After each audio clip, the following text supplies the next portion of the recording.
ગુજરાતની ધરતી એટલે વિવિધતા અને રંગોનો ભવ્ય મેળાવડો।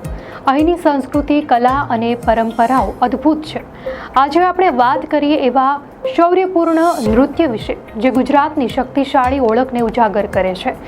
વાત કરીએ સૌરાષ્ટ્રના મેર સમુદાયના મેર રાસની। આ રાસને ઘણીવાર તલવાર રાસ તરીકે પણ ઓળખવામાં આવે છે અને આ નામ તેના પર બરાબર બંધ બેસે છે।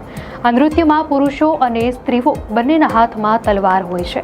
આ માત્ર એક નૃત્ય નથી, પરંતુ મેર સમુદાયની વીરતા, શૌર્ય અને સાંસ્કૃતિક વારસાનું જીવંત પ્રદર્શન છે।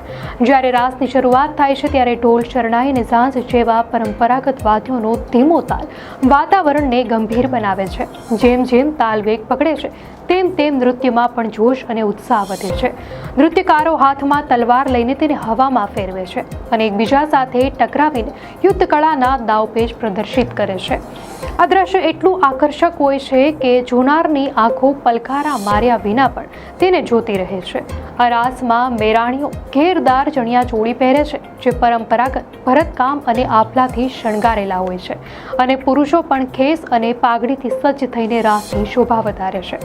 આ નૃત્ય માત્ર મનોરંજન પૂરતું સીમિત નથી, પરંતુ મેર સમુદાયની જીવંત સંસ્કૃતિ અને તેમની ઓળખનું પ્રતીક છે। દર્શક મિત્રો, આવી જ નવી માહિતી માટે ધ લોકસત્તા ચેનલને સબસ્ક્રાઇબ કરો।